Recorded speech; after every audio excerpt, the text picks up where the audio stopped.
Okay, we just play this anonymous player and we beaten him quite badly. So how about we do it again? So he doesn't like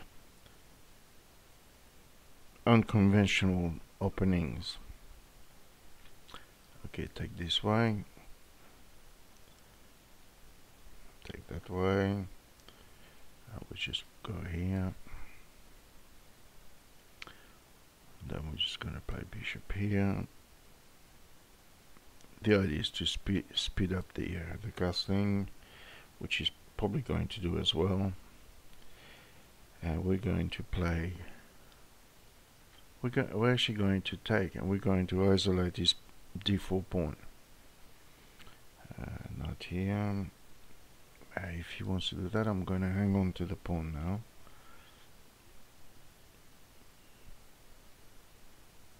This is what happened in the last game. I managed to hang on to the pawn. How about we counter an attack in the center? Does that work? No, it doesn't. Yeah, it does.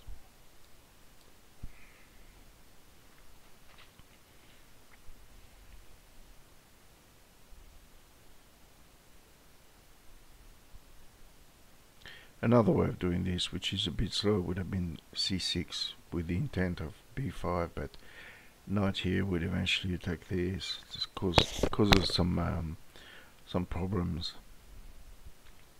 for black. It's not a good idea as black to slow the development of pieces here.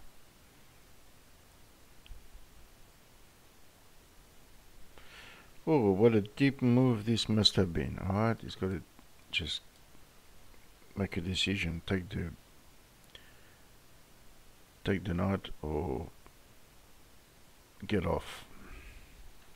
He goes this way. Now we just develop that piece here. You know, the onus is on him to regain his pawn on c4 here. Because at the moment he's a pawn down. But even if he regains the pawn on c4, this pawn is actually quite weak. Another thing that's weak. So he's having a change of mind. So now we're attacking 3 times on this. And the question on everybody's lips is, how does he defend it? He can't.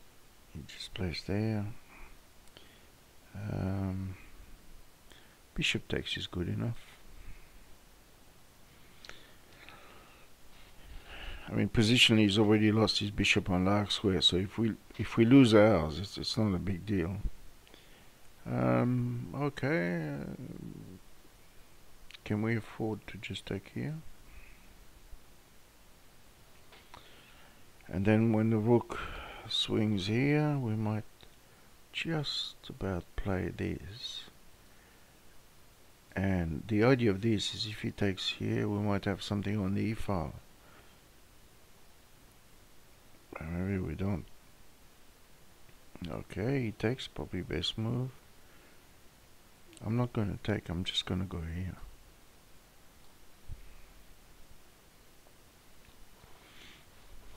Now, if we can make him take, rook takes, and we're going to speed up the doubling of the rooks onto that.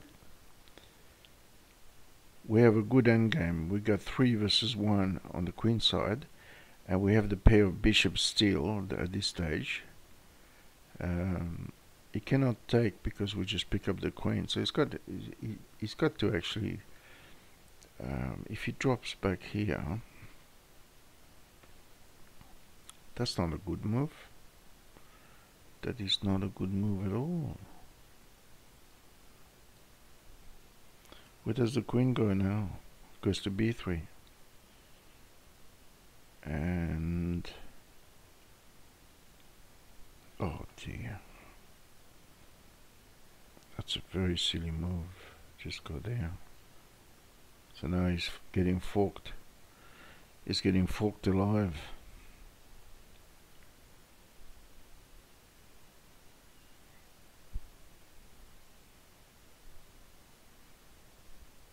That's a player who likes to play positionally behind his line. He doesn't like open tactical positions. So now every time I play this guy, you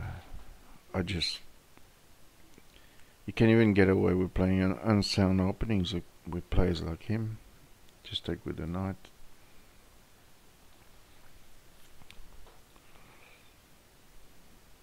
We have a lot of piece play here.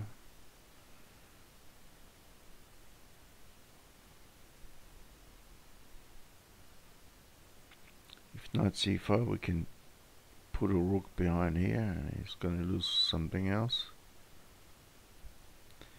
And when players are drawn into the kind of position that they don't like, they lose a lot of time on the clock, because they spend unnecessary time just thinking about what should they move, where, and calculating. Now the check here is not that bad, because bishop takes. You can see that, yeah, so he's trying to maybe eliminate the bishop, but it's not going to work, because we're going to kick that knight first.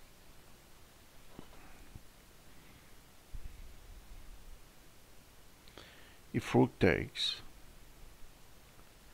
which he's playing, I think the best move is to actually just take with the queen. And we're still protecting against the knight f6 check here. He goes there. I mean, couldn't care less. Just put the bishop out of the way and start exposing his back rank as rather soft. Well, he plays back here. Good. We can play knight here. There's many ways of skinning a cat. I might go for knight d2 actually.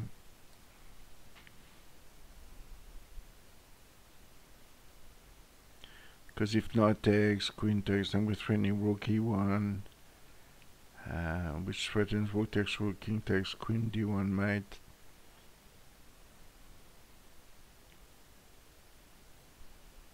Of course, all this is making use his time, and now he's under a minute to go versus over 2 minutes, so it's going to end up in tears for him.